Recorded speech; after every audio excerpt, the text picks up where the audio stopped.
This tastes nothing like a vanilla latte because I think all the vanilla's at the bottom. Never mind.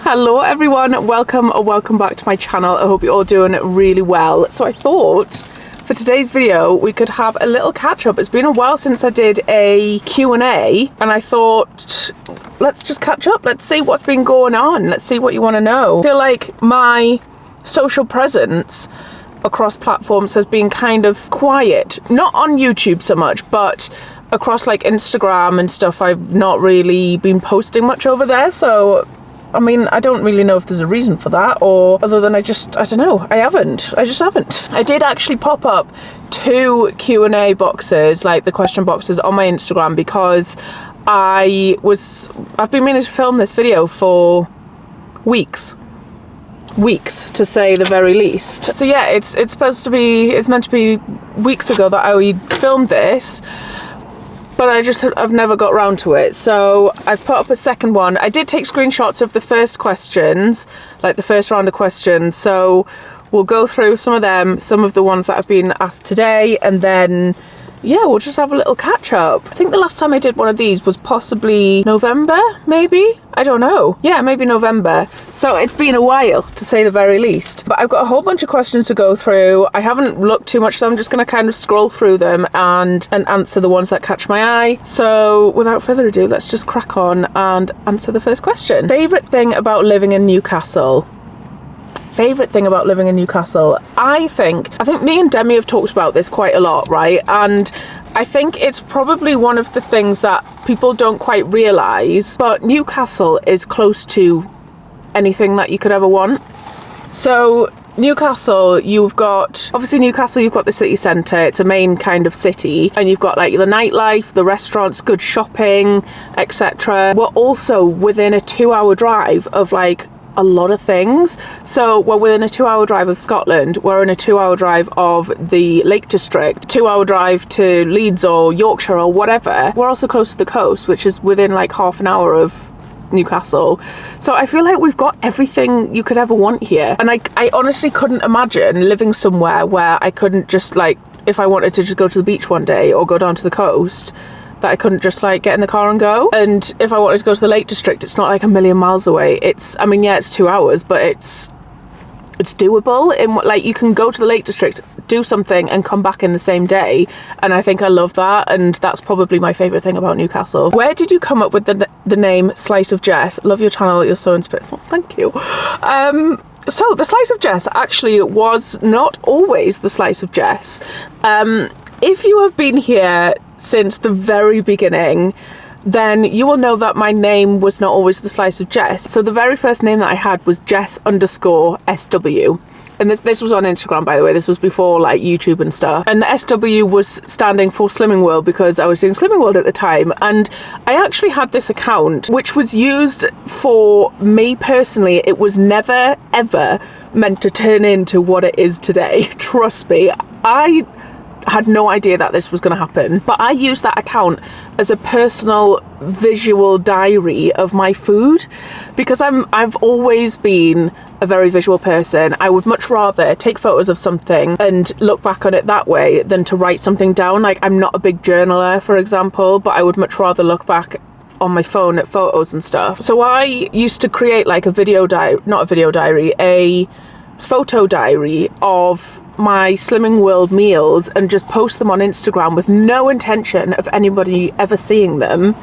So then they started to get a little bit of traction. I briefly left Slimming World actually, and I changed my username to Shrinking Jess, because this is when it started to get a bit more traction, but I wasn't at Slimming World at the time.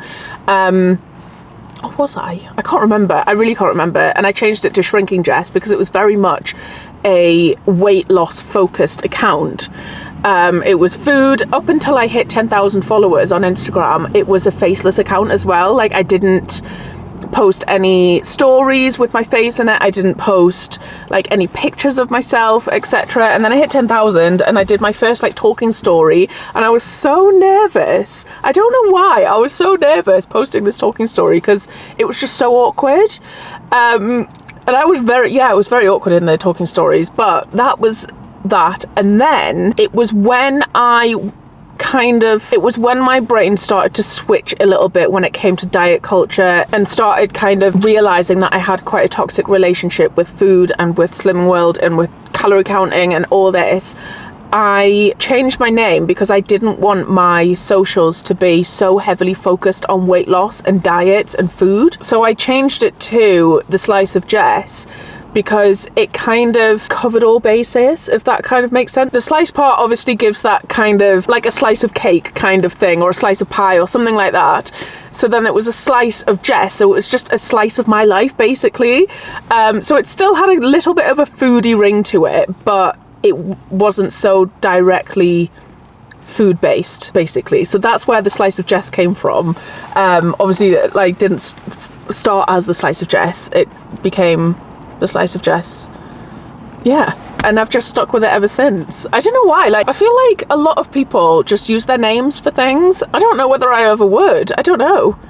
Would I just use my name? Like, for example, Demi uses Demi Donnelly. That's just her brand and her name. Whereas The Slice of Jess is a registered business. That's like what I run all my taxes through as, and etc. But would I ever change it to my name? I don't know. Should I? I don't know. I quite like The Slice of Jess. But yeah, so that's where The Slice of Jess came from. Very long-winded story there for a very basic answer, but there it is. Whoever decided to get rid of the dome tops for these cups, nightmare, because I need something to stir. I need something to stir it with, and I can't stir it. Would you ever live in another country? I would say never. If it was somewhere warm, probably. I feel like if I was to want to move countries, it would have to be somewhere hot. So I think I would like Europe, or I don't know, somewhere warm, basically. But I don't see myself actually moving. But if, say, for example, Emmanuel got a job offer in like Dubai or whatever, then of course I'm not going to say no. But like, you know, I don't have any intentions of moving. But if the opportunity were to arise and it was a feasible opportunity, then yeah, I think I would live in another country. What's your budget for the wedding? This is a weird one because we never really set an actual budget, but we do have a spreadsheet. I say we, my mum's got a spreadsheet with the finances and how much we've spent on the wedding and how much things are costing basically. And we don't have specifically a budget that we're saying we can't have that because it doesn't fit in budget, but we look at the price of things and we think, is there a possibility that we could find that somewhere cheaper? Like, we shop around, try and get the best deals on things, but I wouldn't say that we didn't set a specific budget.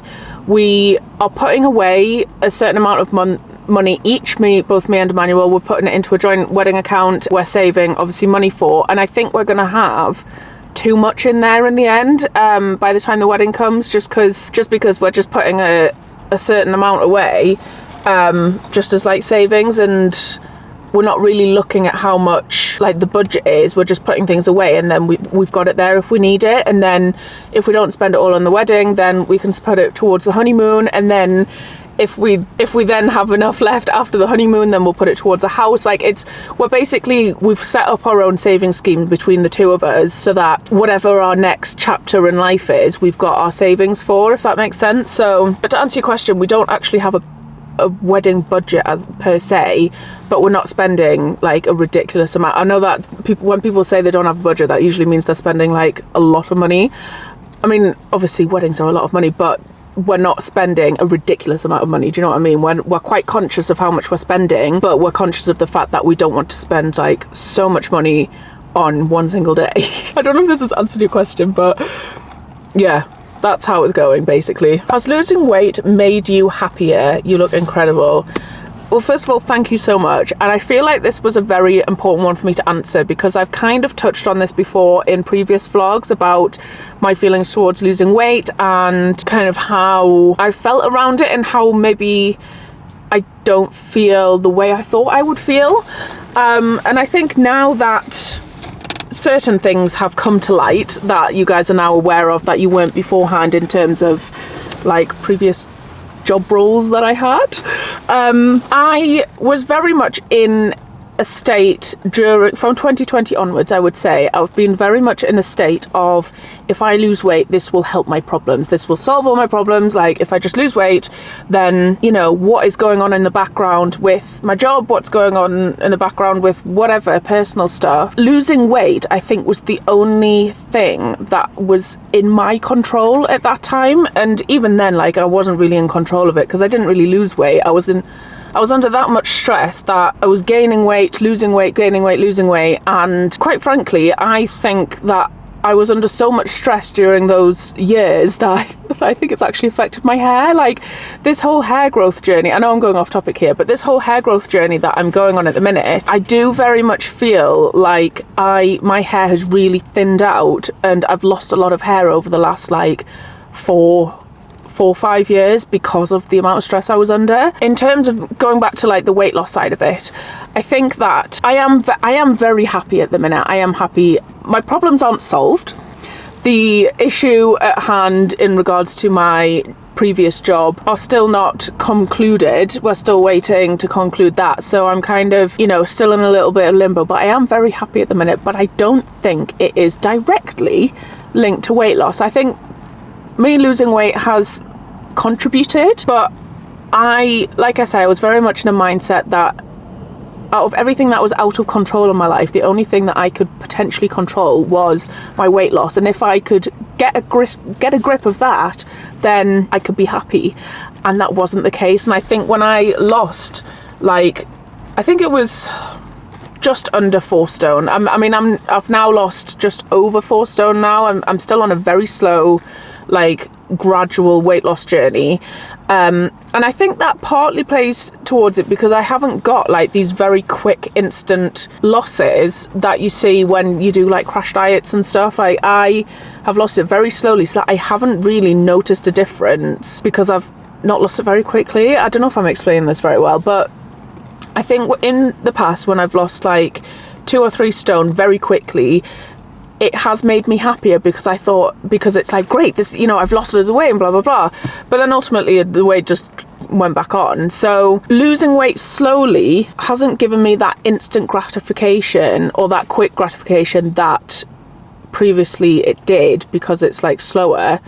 And I think I did have a little bit of a meltdown on my Instagram, maybe it was on my story, where I was having a bit of a cry because I didn't feel any different to when I was 4 stone heavier. So I don't know if I'm even answering this question. I am very happy at the minute, but I don't know if that's directly related to weight loss. Weight loss has contributed towards that, yes, but losing weight hasn't solved all my problems, is what I'm trying to say. Yes, I'm very happy, but that is a multitude of things all combined into one in my life that is making me happy at the moment. And it's not just the weight loss. I feel like all these questions, I'm going a really roundabout way of telling you what the answer is. I'm really sorry, but that's kind of how I'm feeling at the minute, in terms of weight loss. Let's go back on to the previous ones. I did screenshot them. Okay, excited for the wedding or still at stress planning mode? I would say that I have been so relaxed about this wedding up until this month. Because it's now this year. I think last year we were very much in the space of, we got like bits and bobs done. We booked vendors, we got our rings, I got my dress. We did kind of that kind of stuff, but then the nitty-gritties now come, or should I say the things that we said, oh, after Christmas and New Year, you know, in January we'll sort all that out. January is now here, and let me tell you, January is now here in full force. The nitty-gritty, the little small details are starting to stress me out a little bit, only because we still have so much time to do it, but there are little deadlines on things that I didn't realise there were deadlines on. So we've actually booked our appointment to give notice now, which is great, thank the Lord, because that was a little bit of a stress, because somebody had said that they waited they had to wait 6 months for their council to get an appointment in, which would have been fine for us, but you know, I was still stressed about that. Second stress, my bridesmaids dresses. Oh, so where we're ordering from, the colour and styles that we've chosen, the colour is getting discontinued at the end of March. And I've had my heart set on these dresses for the bridesmaids for so long. I've given out the options to them. They've chosen which dress they want, like which style they want in the colour. So we're now at the point of taking measurements and ordering them basically to try on. It takes around 3 weeks for delivery. If they don't fit and we have to send them back, like, we're cutting it fine, basically. If this colour and fabric gets discontinued before we have all 3 dresses, I don't know what I'm going to do. Or if anything changes after we've got them, say for example, I don't know, a month before the wedding, somebody's lost weight or somebody's gained weight or whatever, you just never know what's going to happen. We can't reorder them dresses and we can't return them at that point.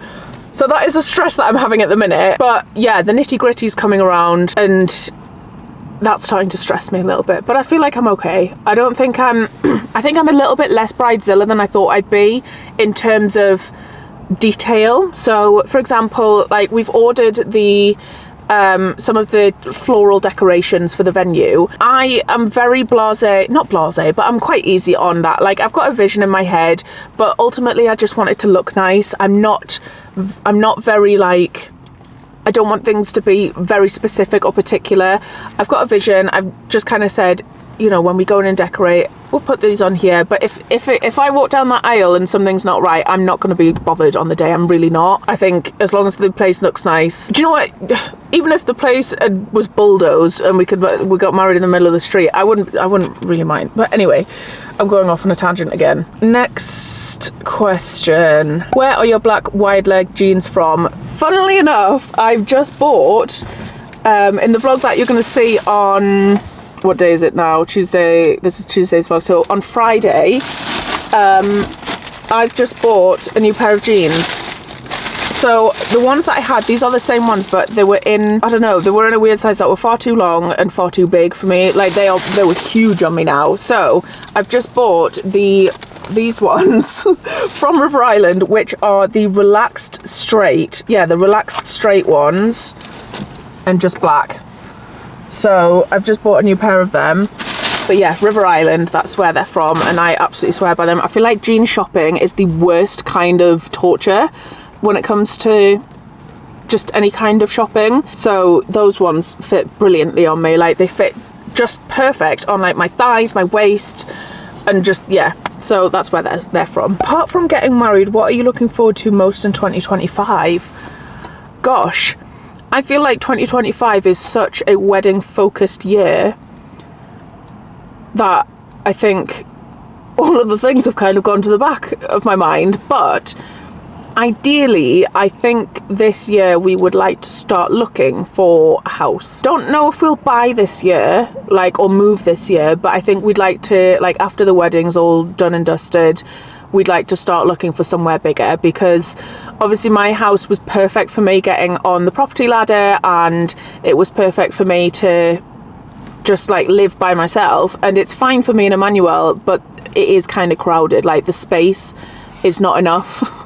There's not enough storage space for the two of us, and yeah, we would like to look for somewhere with even a second bedroom would be nice. Do you know what I mean? So I think that would be nice to. I think I look forward to kind of that kind of process. I don't look forward to the whole buying process, but I look forward to looking at houses. I love looking at houses. I think sometimes I just sit on Rightmove and I just look at houses. Ones that I can afford, ones that I can't afford, anything. I just love looking around people's houses and just seeing how people have styled things as well. Because I think that once we do get a new house, I think I will really, really enjoy decorating it and kind of designing the spaces and kind of making it really ours, because obviously my house is my house and we've decorated the living room to kind of both our desire, as it were. It'll be so nice when we have, like, everything's just ours, if that makes sense. Should we do one more? Do you have any good TV, Netflix recommendations? I feel like we'll finish on a nice light-hearted one. I do, actually. So me and Emmanuel have been on a bit of a TV watching spree at the minute. Not a TV watching spree, but we've found some really good series that we've been watching. Little, like, short period dramas as well. We've watched Strangers, which I think is on, or The Stranger or Strangers, either one. I think it's on BBC iPlayer. Let me just double check, because I don't want to tell you a lie. The Stranger. Oh, it's on Netflix. This is why I wanted to look it up, because I was going to tell you it was on BBC and it's not. The Stranger on Netflix, that's good. We've also watched another one. It's got GK Barry in it, which I think is also on Netflix. Missing You. That was good. Yeah, Missing You's good. We have watched a film called Back in Action, which is good. That has Cameron Diaz in it, which Cameron Diaz is probably my like childhood like feel-good actress. She's in The Holiday, she's in Charlie's Angels, like she's I just like Cameron Diaz. So she's in Back in Action, and that is a really good film. We've also been watching The Traitors, which love. I didn't watch like the first half of the series, but then he started watching it probably 2 or 3 episodes in, and then like I started watching it with him. We're now going back to season 1 because neither of us has seen the first couple of seasons, so we're going back to season 1. I'm gonna watch that from the beginning just so we've got it all. Those are some TV recommendations that I would definitely say give a watch. But yeah, I think that we'll leave that there today. I feel like I've covered some good ground. Let me know in the comments if there's anything you would like to know. I'll try and answer some questions just directly in the comments. But yeah, I still haven't actually made it too far through my coffee. Are we gonna get any vanilla? No. Right. Thank you so much for watching. I hope that you have enjoyed it. Please give it a thumbs up, go hit the subscribe button, and I will see you in the next video. Bye guys. Baby, let me love you, let me love you.